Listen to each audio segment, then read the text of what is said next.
boa noite, doutor Marcelo. Estamos começando mais um episódio do nosso Bodycast.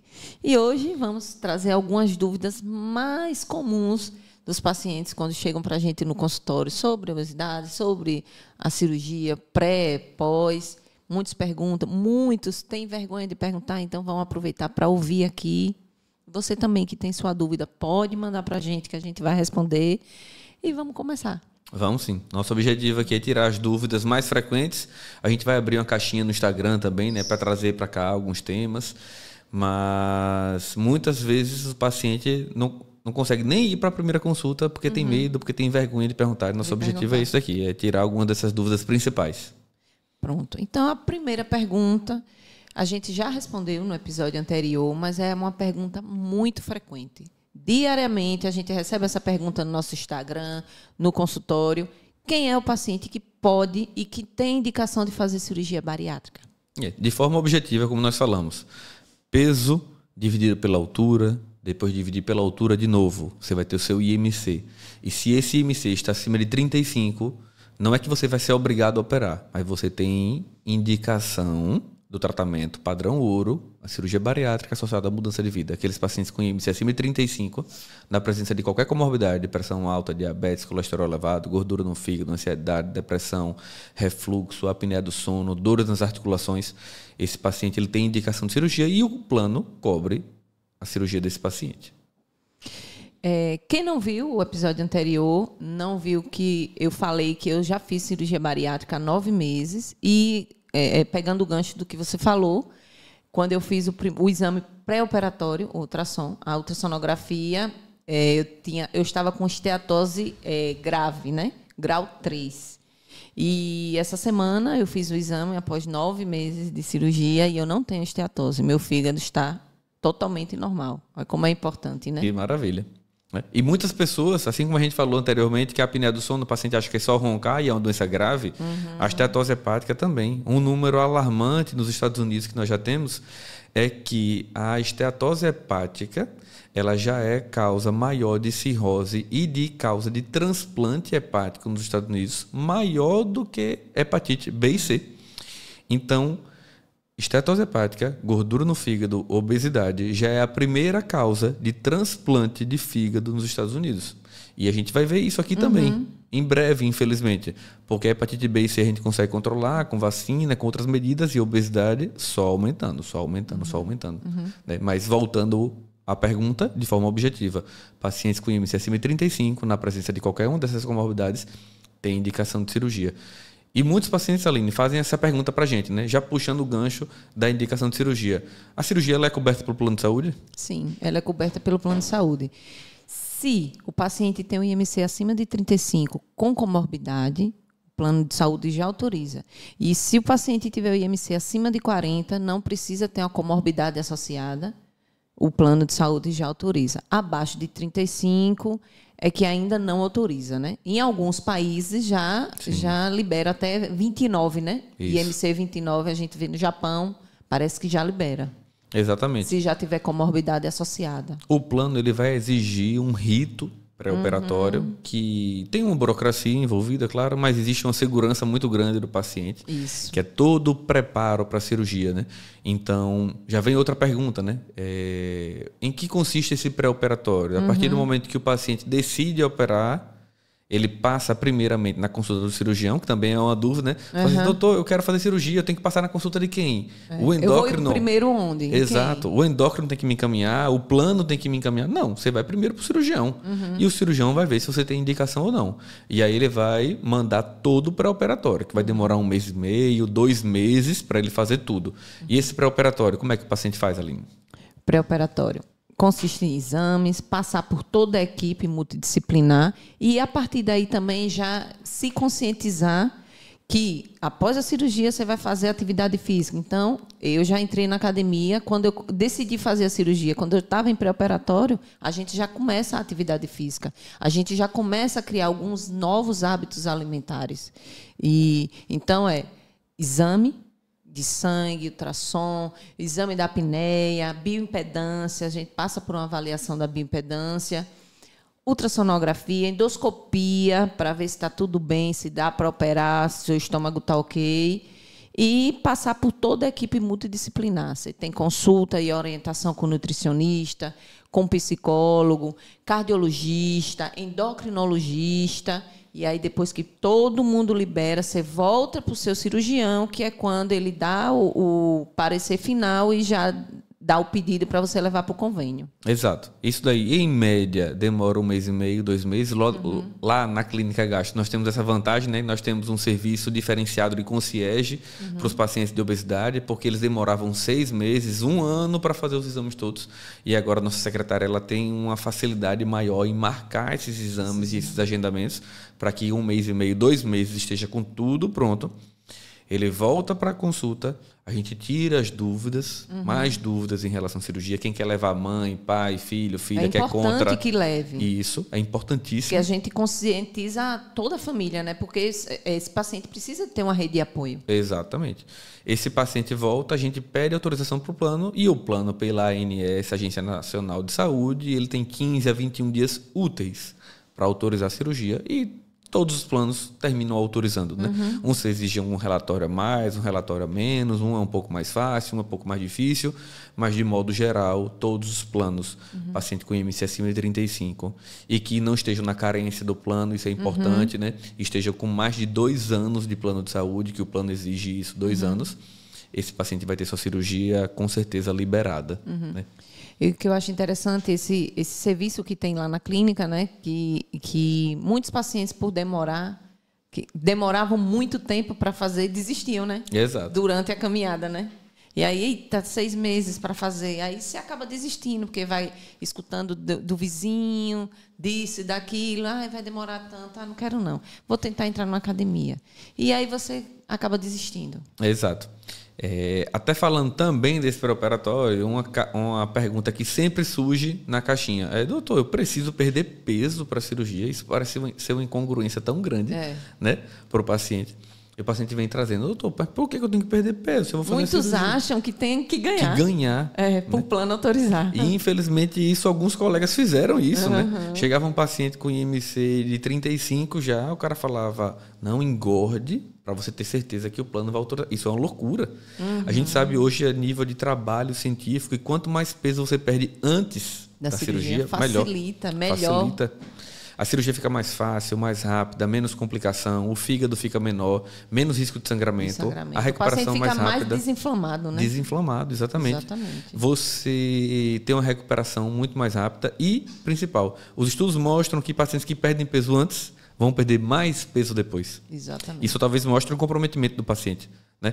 Poxa, o paciente que vai operar dia 30, chega do dia 1º até o dia 30, ele está indo para a pizzaria todo dia. Tá despedida. Quantas às vezes a gente escuta isso, né? Tantas vezes, né? Não caiam na besteira de fazer despedida, porque isso dificulta ainda mais a cirurgia. Isso mostra que o paciente talvez... põe você em risco, né? Ele não está comprometido com o tratamento. Exatamente. Ele está depositando em mim, em você, no cirurgião, na cirurgiã, e na cirurgia, a resolução do problema. Toda a responsabilidade. E não é isso. Isso. Quanto mais você perde peso antes da cirurgia, isso mostra comprometimento do paciente, mostra que você está, de fato, vestindo a camisa do tratamento, que é fundamental para o sucesso. Então, assim, a partir do momento que você decidiu fazer a cirurgia bariátrica, já está valendo. Exato. Está valendo, foi dado o start. Então, é mudar a cabeça, mudar de vida e ver que nada mais vai ser igual ao que era antes. Nada de despedida. Ah, mas eu nunca mais vou poder comer um pedaço de pizza? Vai. Mas você não vai comer 4, 5 rodízio. Você come um pedaço. Eu consigo comer metade de um pedaço ainda. Mas tá bom para mim, estou super satisfeita. Quantas vezes eu quis comer pouco? Olha que legal. Então, assim, você pode comer. Você não fica... Na Páscoa, você vai poder comer... nunca mais vou poder comer um chocolate. Não, você pode comer um chocolate. Você não pode comer 1 quilo de chocolate. Exato. Mesmo porque seu estômago está restrito agora. Não vai caber. Por mais que você queira, não vai dar. E a gente já entra em outra pergunta que é muito frequente. Eu vou poder voltar a comer tudo que eu gosto de comer? E vai. Né? Você, durante 6 meses, a orientação é que você não ingira bebida alcoólica, né? Apesar de que muitos pacientes transgridem isso da forma errada, mas a orientação é essa. Mas a gente vê alguns pacientes que chegam e falam, na primeira consulta o paciente já pergunta, e vou poder voltar a beber quando? Peraí, essa não é a pergunta, né? Você vai poder voltar a beber, você vai poder tomar sua cervejinha sábado, domingo, tomar um vinho, comer um petit gâteau, comer uma coisa diferente, você pode. Mas não todo dia. Não convém que você passe por um processo desse e você beba quinta, sexta, sábado, domingo, 10, 15, 20 cervejas. E principalmente que fique sedentário. Então você vai poder voltar a comer? Claro que você vai. Uma coisa que eu achei muito interessante foi o Dr. Almino, lá em São Paulo, ele falou uma vez que você vai para o Japão, as pessoas, aquele momento de comer é um momento social de muita alegria. E as pessoas celebram aquele momento comendo ali 4, 5, 6 sushis e todos estão muito felizes. O índice de obesidade muito baixo. As pessoas são saudáveis, lutam pela sua saúde porque eles comem ali e estão satisfeitos.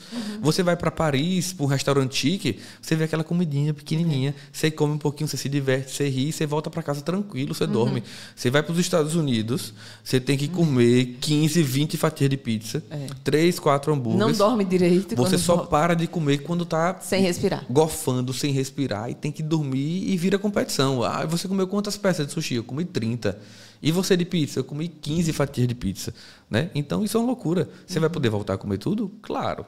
Mas não convém que você abuse, transgrida a dieta e passe mal. E volte a engordar. Mesmo porque não vai dar, né? Exatamente. Isso é interessante que um paciente uma vez me perguntou. Se eu fizer a cirurgia mês que vem, com quanto tempo eu volto a comer como eu comia antes? Nunca mais. Nunca mais. Você pode até, lá para frente, se você fizer tudo errado, conseguir comer perto do que você comia, mas seu estômago vai estar pequeno. E, assim, você não quer comer aquilo. Você vai comer a pizza? Vai. Mas você não vai comer mais 15 fatias. Exatamente. A gente fala 15, porque alguém pode se assustar 15, mas come 15. Eu comia 10. Eu pergunto para os pacientes, em todo questionário de minha anamnese, você bebe ou fuma? Não, não fumo não, bebo socialmente. Aí eu pergunto, eu sempre anotava, bebe socialmente. E depois desse paciente, eu comecei a colocar mais específico, porque eu perguntei quanto socialmente. Não, doutor, eu tomo cerveja quinta, sexta, sábado, domingo. Eu falei, quantas cervejas? Não, 10, 15 cervejas, quinta, sexta, sábado e domingo. Uma cerveja equivale a um pão em nível de carboidrato e de caloria. Você comeu 15 pães quinta, sexta, sábado, domingo. Sem contar no pão que provavelmente ele comeu de manhã. Comeu de manhã. Né? E nos outros dias, né? Exatamente. Então, não tem como o ser humano emagrecer. E não faz atividade física. Não tem como, é impossível. A conta não fecha. Exato. E depois da cirurgia, pacientes que estão bebendo quinta, sexta, sábado, domingo vão voltar a engordar, claro. Porque se você come 60 pães numa semana, é impossível você não engordar. É impossível. Você vai voltar a engordar, infelizmente, né? Exatamente. E aí, eu lhe pergunto, muita gente pergunta para a gente, né? Então, eu vou te perguntar para as pessoas tirarem essa dúvida. A cirurgia é segura? É demais. Isso a gente deixa claro para o paciente. A cirurgia mudou muito nos últimos 5, 10 anos. Né? Então, a gente tinha, até num passado muito próximo, quando eu fiz residência lá no Servidor Estadual de São Paulo, a gente operava o paciente, demorava 2 horas, 2 horas e pouco a cirurgia. O paciente operava, ele tinha que ir para a UTI. E o paciente ficava 5 dias internado. O paciente, às vezes, estava jogando bola já. No 4º, 5º dia, o paciente ficava internado até o 5º dia. E eu lembro que todo paciente saía com dreno também. Pois é. Tinha dreno, tinha UTI, tinha risco de complicação. A família ficava abaladíssima porque fez a bariátrica. Hoje, a gente tem uma cirurgia que dura, em média, 1 hora, 1 hora e pouquinho. A gente já fez sleeve de 40 minutos. 40 minutos. Né? Tem cirurgia bypass que a gente faz em 1 hora, 1 hora e 10. É uma cirurgia, em média, aí, 1 hora, 1 hora e 20, a cirurgia. Feita por videolaparoscopia, 5 furinhos de meio a 1 centímetro. O público leigo chama de laser, cirurgia por vídeo, igual a cirurgia de vesícula. Exato. Você opera no dia, no outro dia vai embora para casa. Exatamente. Com baixíssimo índice de complicação. Índice de mortalidade na cirurgia de 0,01%. Muito, muito, muito baixo. Exato. Quando compara com o risco da obesidade de 30% maior em indivíduos com obesidade acima de 45 anos. Então, a obesidade mata. A cirurgia bariátrica é segura. A cirurgia bariátrica tem por robô. Né? Nós temos hoje aqui em Sergipe uma plataforma robótica que adiciona mais segurança ainda para o paciente, dando uma recuperação mais rápida ainda. Então, assim, sem sombra de dúvidas, a cirurgia bariátrica é segura. O paciente pergunta, doutor, não tem complicação não? Claro que tem. Né? Qualquer cirurgia tem complicação. Até você arrancar o dente, você pode complicar. Pois é. Qualquer cirurgia tem risco de complicação. Mas os riscos são pequenos da cirurgia bariátrica. Exato. O índice de complicação em cirurgia bariátrica, hoje, que leva à mortalidade, foi o que nós falamos, 0,01%. A obesidade mata muito mais. Muito mais. Né? Mas o que vira notícia, na maior parte das vezes, é notícia ruim. Aquele que está no 0,01. Exatamente. Avião que cai que vira notícia. Né? Então, você entra no jornal hoje, o que você mais vai ver é isso. É estupro, é morte, é assassinato, é corrupção. A notícia boa não vende. Não vende. E quantos pacientes a gente atende toda quarta-feira lá que, poxa, venceram a obesidade, tão bem pra caramba, vão pra academia, mudaram de vida tão bem pra caramba. Mas outras a galera... pessoas só vê o que complicou. Pois é. Só ver o que complicou, ver que o paciente voltou a engordar, ver aquele que teve complicação, né? Mas assim, é preciso deixar claro na balança. A cirurgia é segura, a obesidade é perigosa, né? Exatamente. Quem você tem que ter medo não é da cirurgia, é da obesidade. Exatamente. E falando de complicação, de dor, de pós-operatório, eu no meu pós-operatório, vou até falar aqui, quem me operou foi Dr. Marcelo. Meu pós-operatório, do dia que eu saí do hospital, da hora que eu tive alta até hoje, 9 meses, eu nunca tomei um remédio de dor. Eu não senti dor. Só tomei o remédio lá, o que estava no hospital. Então, assim, nem dor eu senti. Mas tem gente que vai sentir dor no portal? Vai, porque cada um tem seu limiar de dor. Mas é isso que a gente quer explicar, né? Que nem dor eu senti. Eu cheguei em casa, parecia que eu não tinha sido operada. A nossa rotina passar no outro dia na cirurgia, aí o paciente está com roupa de ir embora, né? É igual aquela brincadeira. Estou com roupa de ir. Estou com roupa de ir. Então o paciente está pronto, tranquilo, fala, doutor, poxa, estou bem pra caramba. Alguns pacientes vão sentir dor? Claro. Alguns pacientes vão ter náusea e vômito? Claro. Né? Mas na imensa maioria das vezes o paciente opera e a recuperação é muito tranquila. Como é a recuperação? Né? Muitos pacientes perguntam isso, né? Pergunto para você, Aline, como é a recuperação em relação à atividade física, relação sexual? Muitos perguntam, voltar ao trabalho, voltar à academia, atividade física. Como é essa recuperação para o paciente se programar depois da cirurgia? Certo. Então, normalmente, esses 15 primeiros dias a gente fica com a dieta líquida, os copinhos lá, orientados pela nutricionista. Então, que a gente sempre fala para o paciente, bota o alarme para não esquecer, perder o horário do copinho, porque é uma rotina diferente, é uma rotina nova, 3 copinhos a cada 1 hora. Caminhando, nada de ficar acamado, pós-operatório da cirurgia bariátrica. A cirurgia é uma cirurgia dinâmica, o pós-operatório. Então, nada de ficar acamado. Então, a gente sempre fala para o paciente, a cada copinho vai dar uma caminhadinha. Ajuda a descer aquele líquido, que no começo você não consegue tomar aquele copinho todo. Muita gente fica assustado. Ah, mas o copinho é de 50 ml, eu não consigo beber. É normal. Às vezes, você bebe tão devagar que quando você acaba de beber, já está na hora do próximo. Né? E é só 50 ml, que é uma coisa que normalmente a gente não gole, dá até mais de 50 ml. Né? Então, assim, tem primeiro essa parte do líquido, né? Dos 15 primeiros dias. E atividade física. Com 15 dias, o doutor Marcelo e todos os outros cirurgiões já liberam a gente para uma caminhada mais pesada, caminhada de 45 minutos, caminhado rápido, vai na pracinha, vai na academia, na esteira mesmo, mas nada de rampa. E com 1 mês a gente já começa a nossa atividade física, pegando peso, vai subindo aos poucos, né? Porque todo mundo tem que começar, né? Devagar, ninguém vai começar, vai pro leg já pegando 200 quilos. E relação sexual, geralmente a gente bota entre 10 a 15 dias, porque não deixa de ser um esforço físico. Sim. Trabalhar também nessa faixa de tempo, né? 10 a 15 dias. Principalmente se seu trabalho não requer muito esforço físico. Então, dá para voltar. A gente já operou muito médico, advogado, que com 5 dias voltou a trabalhar. Voltou a trabalhar. Né? Porque estava muito bem. Tem pacientes que voltam a trabalhar com 15, tem pacientes que voltam a testado de 30, 45 dias. Cada um vai se adaptar à sua rotina de trabalho também, que tem trabalho que você faz muito esforço. Exato. Tem trabalho que não. Eu voltei com 11 dias. Uma coisa muito interessante em relação a esse retorno e a recuperação depois da cirurgia, né, é porque todo mundo diz aí, né, a galera costuma falar isso, que todo mundo que operou bariátrica vai ficar vomitando. E vai ficar entalando e nunca mais vai conseguir comer, e vai ter entalo e vai ter vômito. Isso vai entrando na cabeça do paciente, de modo que chegou uma paciente uma vez comigo e voltou com 15 dias de cirurgia. E aí eu perguntei, e aí, como é que você tá? Ah, doutor, não tô sentindo nada, não tô sentindo náusea, não tô sentindo vômito. Não tô entalando. Não tô entalando. Você fez minha cirurgia certo mesmo? Aí eu, como assim? Ela fez, você fez certo mesmo essa cirurgia? Aí eu falei, você tá brincando, né? Ela fez, não, eu nem dormi essa noite. Aí eu falei, tá falando sério? Ela fez, não dormi não. Porque minhas amigas todas disseram que eu ia entalar, que eu ia vomitar, e eu não tô tendo nada disso. E aí eu tô com medo. Será que você deixou meu estômago grande? Aí eu fiz, peraí, mas você tá querendo entalar e vomitar? Vamos voltar pro centro cirúrgico, vou dar um ponto no meio do seu estômago para ver se você entala. Nada. O normal é isso, graças a Deus. Complicações acontecem, náusea pode acontecer, vômito pode acontecer, mas o normal, o esperado que a gente quer é que o paciente não tenha vômito. Nada. E não sinta isso. E o paciente achando estranho porque não estava sentindo náusea e vômito. Né? É interessante. E muitos falam, porque eu não consigo beber água.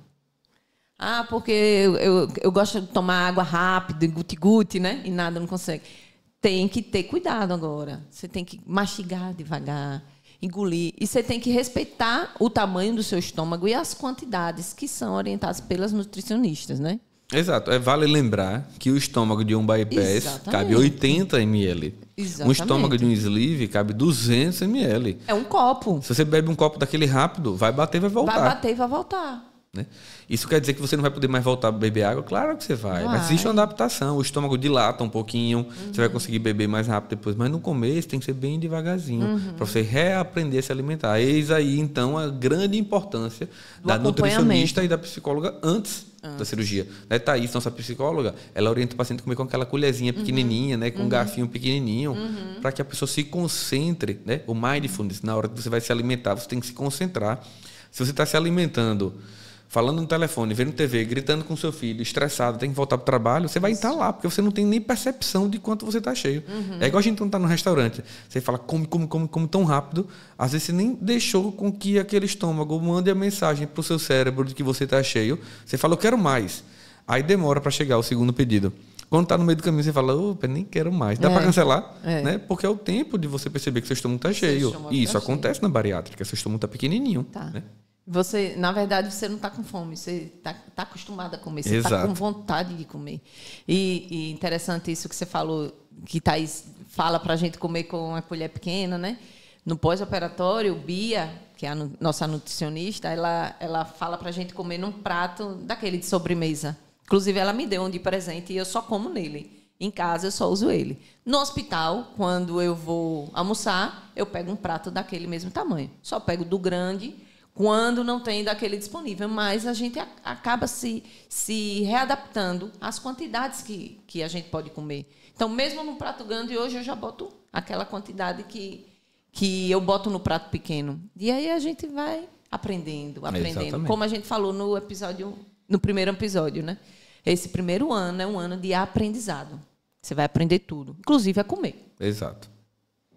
Outra pergunta frequente, Aline, que fazem aqui em relação a reengordar, ao fantasma do reganho de peso. É verdade que os pacientes voltam a engordar depois da cirurgia? Todos os pacientes voltam a engordar? Quantos pacientes voltam a engordar? É real isso, esse medo, realmente? O medo é real. Alguns pacientes voltam a engordar, mas a gente sabe que esse que volta, esse que tem a recidiva de peso, ele com certeza ele não fez acompanhamento, ele não seguiu as orientações, não foi para atividade física. A gente até falou, o paciente com 6 meses já está indo para as festas e bebendo quinta, sexta, sábado e domingo. A gente sabe que a bebida alcoólica ela é calórica. O que vem junto com a bebida alcoólica é o petisco. A maioria deles são calóricos, engordam. E aí não faz atividade física. Claro, com o tempo, 1 ano depois, quando você sair da fase de lua de mel da cirurgia, você vai reganhar. Mas a grande maioria dos pacientes, eles não reganham. Eles fazem tudo certo. E a gente vê que tem paciente, 15 anos, 20 anos. Eu conheci uma senhora que me disse que tem 20 anos que fez cirurgia bariátrica. Ela é magrinha, mas ela faz atividade física até hoje. Ela segue a alimentação até hoje. Isso, a gente tem esse número, né, de aproximadamente 15% dos pacientes que voltam a engordar tudo. Isso tem que deixar claro também, né, que voltar a engordar tudo, 15%. Ter um reganho parcial é normal. O paciente tem 100 quilos, ele bateu 55 quilos e depois de 1 ano e meio, 2 anos, é normal, ele até ganha um pouquinho, vai para 65, 68 e estabiliza. É normal você mesmo ganhar um pouquinho. Porque ele ganhou massa muscular. Exato. É normal você ganhar um pouquinho. Você não pode voltar a engordar tudo, mas é normal, depois que você atinge o menor peso da pós-cirurgia, você engordar um pouquinho e depois estabilizar. Mas é a menor parcela da população, 15% dos pacientes, que provavelmente houve alguma transgressão, como você bem falou, ou na orientação dietética, na atividade física, alguma coisa. Com isso, a gente não quer culpar o paciente de jeito nenhum, porque cada um tem sua história. Né?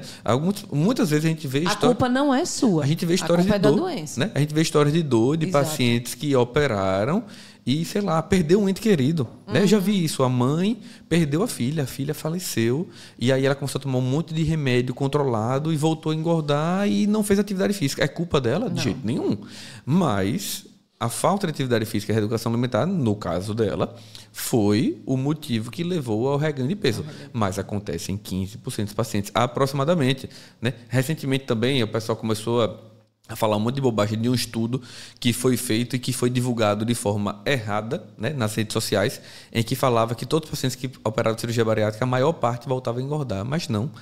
A maior parte, depois que perdem o máximo de peso, engordam 3, 4, 5 quilos e depois eles estabilizam. Tem que deixar claro para o paciente isso. Tantos pacientes que operaram tão bem pra caramba, como você falou, alguns pacientes voltaram a engordar, mas não é a maior parte da população, com certeza. Então, só reforçando, a cirurgia bariátrica não é mágica, é só uma ajuda para controlar. Então, né, operei, estou curado, ótimo, vou fazer tudo. Quando eu vou poder comer como eu comia antes, ou beber como eu bebi antes? Não, está pensando errado. Exatamente. Tá pensando errado. É um empurrão, né? Um grande empurrão para uma mudança de vida, que vai fazer você perder 30%, 40% de peso, que nenhum outro tratamento faz isso. O que estão falando aí de medicação é mentira, infelizmente. Né? A indústria farmacêutica quer que você acredite nisso. Quem tem algum conflito de interesse que ganha dinheiro nisso no comércio da obesidade tem interesse nisso. Mas nenhum remédio tem a perda de peso da cirurgia bariátrica. Nós estamos aí desse ramo da cirurgia bariátrica há muito tempo. E quantas vezes já ouvimos falar: é o fim da cirurgia bariátrica. Chegou o medicamento que vai resolver tudo. Foi assim com Saxenda, com Victoza, com Ozempic, agora Ribelsus, Mounjaro, e acabou a cirurgia bariátrica. Mentira, não acabou. Porque o tratamento ele tem um limitante em termos de perda de peso, né? Ponto 1. Ponto 2, tem pacientes que não respondem bem, porque tem pouca perda de peso, ou que sofrem muito com a medicação, com náusea, vômito, e não conseguem tolerar bem a medicação. Muitos pacientes, quando tiram a medicação, voltam a engordar tudo. Né? E também porque existe um custo associado.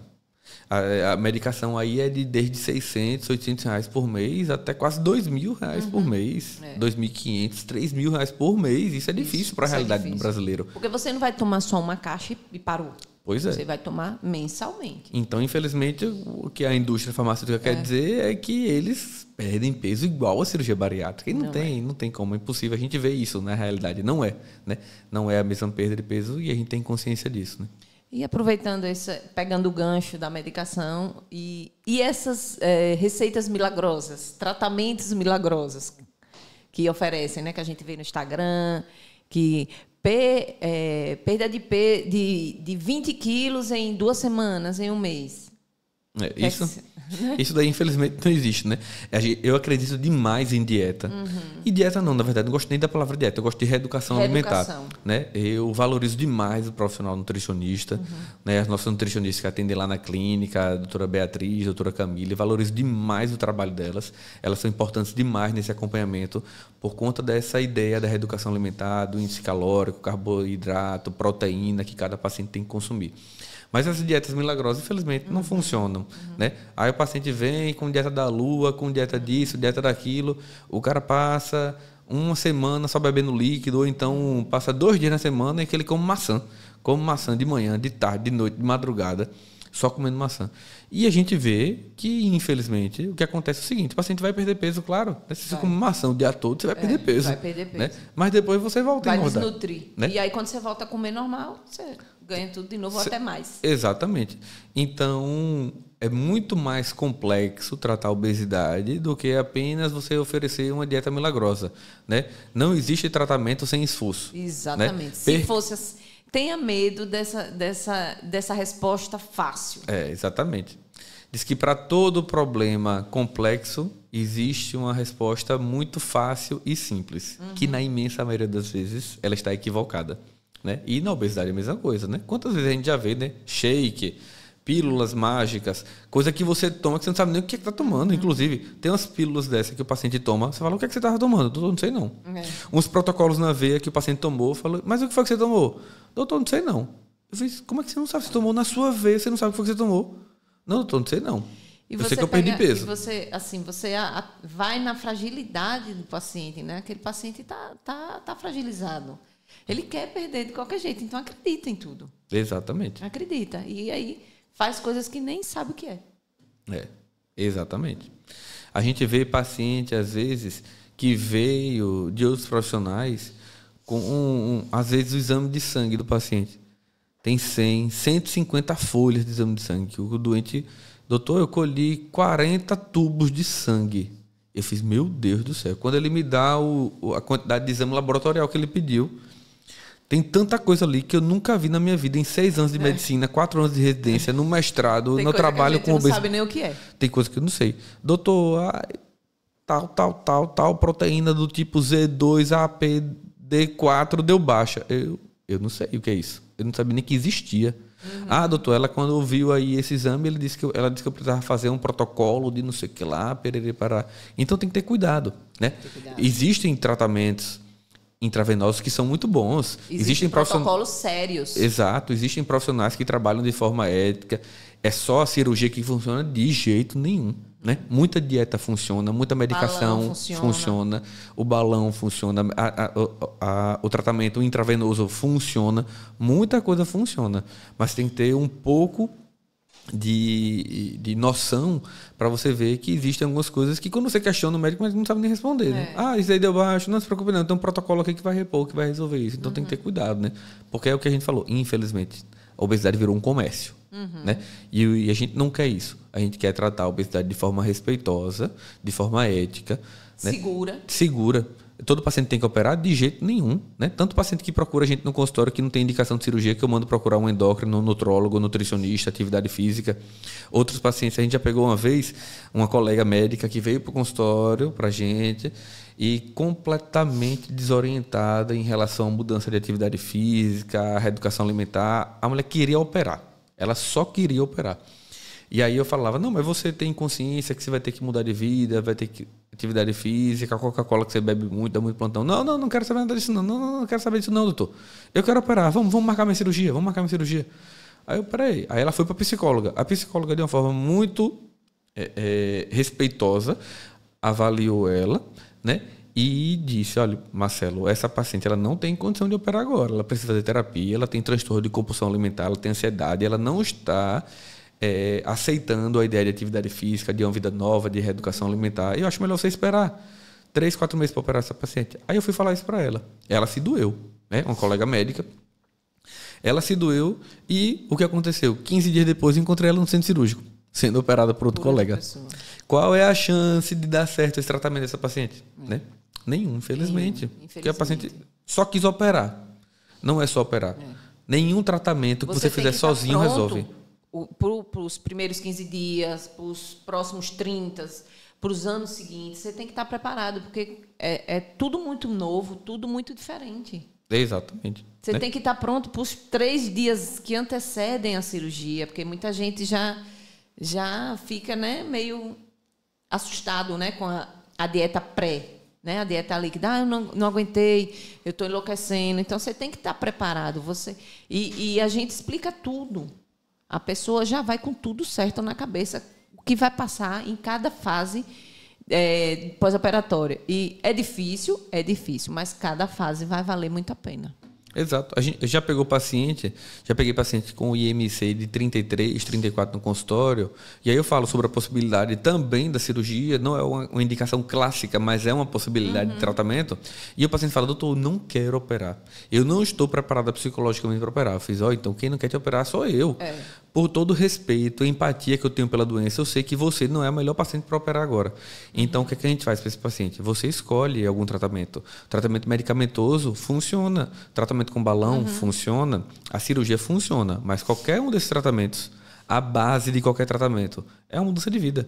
Então, o que você escolher, Victoza, Saxenda, Ozempic, Mounjaro, balão intragástrico, sleeve, bypass, qualquer cirurgia, qualquer tratamento, qualquer medicação, a base é uma mudança de vida, uma reeducação alimentar. Né? Isso tem que ficar claro para o paciente. Se você não vai fazer cirurgia, mas você vai botar o balão, aquele tempo que você está com o balão é o tempo que você vai aprender a ser uma outra pessoa, a se alimentar melhor, a fazer atividade física. Porque quando retirar, se você não treinou, não usou aquele tempo para treinar, para aprender, você volta. Você reganha. Você tem a recidiva do seu peso. Exatamente. E aí, puxando o gancho de recidiva, de peso, de quanto perde, quem perde o quê, o quanto o paciente perde na cirurgia bariátrica de peso? Hoje a gente tem uma ideia que o paciente perde, em média, 30%, 35% com o sleeve e aproximadamente 35%, 40% com o bypass. Né? É uma perda de peso muito semelhante. Alguns trabalhos científicos mostram que a perda de peso do sleeve e do bypass é igual. Né? Tanto que a gente nem muda muito a técnica hoje em relação ao sleeve e bypass. Pensando em peso, né? Exatamente.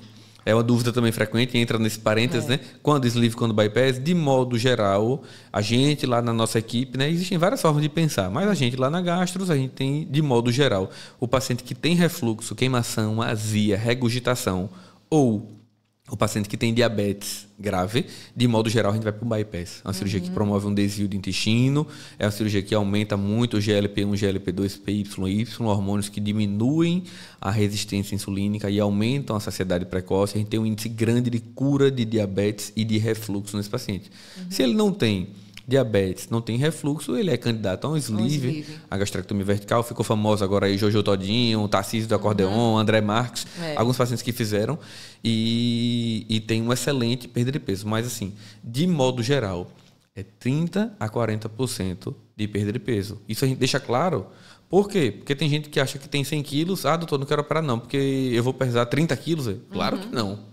30% a 40%. Sim. Como também aquele outro extremo. Peso inicial. Exato. Aquele outro extremo também.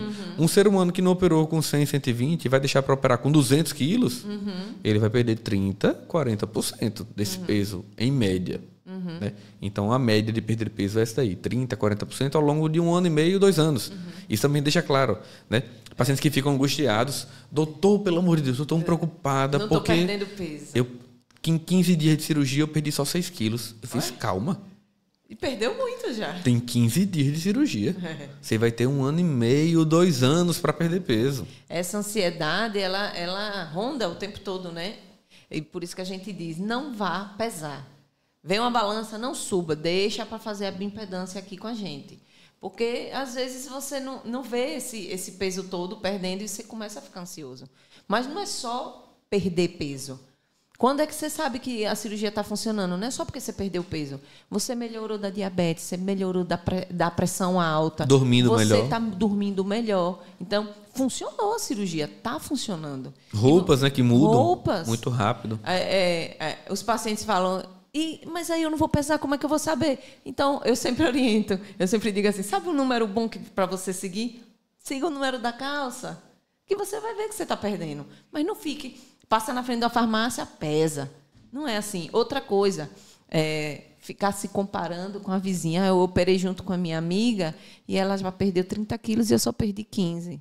Cada um tem seu organismo. Cada um tem a sua resposta à cirurgia e ao pós-operatório, né? Então, exato. Nada de se comparar.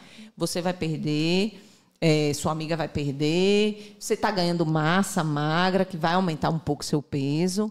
Mas você está perdendo roupa. Suas roupas estão folgadas, você não está mais tomando remédio de pressão, de diabetes, né? Isso sim. Isso é importante. Isso é importante. Não se comparar nunca. Né? Cada um tem sua perda de peso, cada um tem seu metabolismo. Não dá para você comparar a perda de peso de um ser humano de 120 quilos com 20 anos no alto do seu metabolismo. Exatamente. Com uma mulher que tem 65, 70 anos. Vai ser a perda de peso muito mais devagar, claro. Aquela pessoa que tem 140 vai perder muito mais do que aquela que tem 90. É claro, porque é o percentual do seu peso total. Então, não dá para se comparar. E uma coisa muito importante que você falou aí é a gente focar na importância da bioimpedância. Isso é importante demais para a gente. Né? Muito mais do que o peso, a bioimpedância. Para quê? Para a gente ter uma avaliação de composição corporal. Quanto você tem de massa gorda, quanto você tem de massa magra, quanto é o seu peso ideal. Às vezes o paciente se pesa com um mês de cirurgia, ele perdeu 15 quilos, 20 quilos. Um mês depois, ele está com o mesmo peso. Eu falo, poxa, doutor, estou indo para academia todo dia, não mudei nada. Quando você olha a bioimpedância, é totalmente diferente. Totalmente diferente. Você perdeu aí 5 quilos, 6 quilos de massa gorda, você ganhou 5, 6 quilos de massa magra de músculo. Então, muito mais do que embasar o peso propriamente dito, a gente tem que trabalhar na perda de massa gorda e no ganho de massa magra. O IMC sozinho não é um bom fator depois, porque tem seres humanos que têm 90 quilos, que têm 100 quilos, que é puro músculo. E estão bem pra caramba. Então a gente tem que trabalhar no percentual de gordura corpórea de 10 a 20, de 15 a 25% de gordura e cada vez mais ganhar massa magra, aquela importância que a gente conversou, né, do músculo. E aí, cada vez que o paciente volta pra gente, ele vem trazendo uma nova avaliação da bioimpedância. Exatamente. E aí a gente vai acompanhando esse gráfico. E ver, sim, que está funcionando. Exato. Nada de se comparar, nada de subir numa balança aqui ou outra ali. Balanças diferentes, pessoas diferentes, nada disso. Exatamente. Aí eles perguntam, aproveitando, né? Parou de tomar o remédio, mas eu vou tomar vitamina a vida inteira. Eu vou operar para tomar vitamina a vida inteira? E aí, o que é que você fala sobre isso? Essa pergunta é clássica, né? Ah, vai ficar dependente de vitamina. Dependente? Não, dependente você é de outra coisa, de álcool, de droga, de outra coisa. Você vai tomar um polivitamínico todos os dias para evitar uma deficiência nutricional ao longo de 5, 10, 15, 20 anos. Não existe problema nenhum. Eu, por tanto tempo, tomo vitamina. Às vezes a nutricionista manda, faça uma reposição de zinco, de vitamina B12, eu tomo, não tem problema nenhum. Não existe demérito nenhum em você tomar uma vitamina todos os dias. Não tem problema nenhum. É muito melhor você tomar uma vitamina, 2 vitaminas por dia, do que estar tomando glifage, Xigdu, losartana, captopril, rosuvastatina, insulina, remédio para dormir, remédio para dor, remédio para isso, remédio para aquilo. Você vai tomar uma vitamina como profilaxia, para evitar uma deficiência nutricional. Não é que você vai operar e ficar com a cara doente. Aline, como tá bem aí pra caramba, graças a Deus. Super bem, exalando saúde. Isso... Tá tomando a vitamina dela, você vai perder 30, 40 quilos. Quantos quilos você perdeu, Aline? Acho que 31. 31 quilos. Você vai perder 31 quilos. Porque eu não peso. Eu espero a bioimpedância. Você vai perder 31 quilos sem tomar nenhuma vitamina, sem tomar whey, sem tomar proteína, sem fazer reposição, sem ir pra academia, vai ficar com cara de doente. Ah, todo mundo que opera vai ficar com cara de doente? Claro que não. Mas se você não segue as orientações, não toma vitamina, não toma whey, não vai pra academia, não segue as orientações, aí é claro, não tem muito o que fazer. Né? Ainda ontem me perguntaram, como é que você já perdeu esse peso todo e não está com cara de doente? Você não está com a cara batida, eu vejo tanta gente assim. O que é que você faz? É só fazer o certo, né? Aí eu faço o certo. Tomo minha proteína, bato a minha meta de proteínas, tomo minhas vitaminas, faço minha atividade física. É só fazer o certo. Exatamente. Eu acho, Aline, nosso objetivo foi cumprido, né? O objetivo de esclarecer, tirar as principais dúvidas. Mais uma vez, né? Sigam a gente nas redes sociais, acompanhem aqui nosso trabalho, no nosso canal. Mandem suas dúvidas. Nós vamos trazer nutricionista, psicólogo, cardiologista, endócrino, anestesista, né? Muita gente, eu tenho medo de anestesia. A anestesia é tranquila demais. Os pacientes dormem, parece que cochilaram e acordam de um bom soninho. 1 minuto depois. Na maior parte das vezes. Então, a gente vai trazer todo mundo aqui para, mais uma vez, desmistificar a cirurgia, desmistificar a obesidade, trazer o que existe de verdade, quebrando todos os medos, os tabus e trazendo o tratamento da obesidade de uma forma respeitosa, de uma forma empática. Né? Eu acho que isso que precisa ficar claro para a gente, para os nossos pacientes, que a obesidade tem tratamento sim, não obrigatoriamente é com cirurgia bariátrica, mas existe tratamento, a obesidade é doença, tem CID e tem tratamento. E tem tratamento. Então, como ele falou, siga a gente nas redes sociais, mandem perguntas e até o próximo episódio.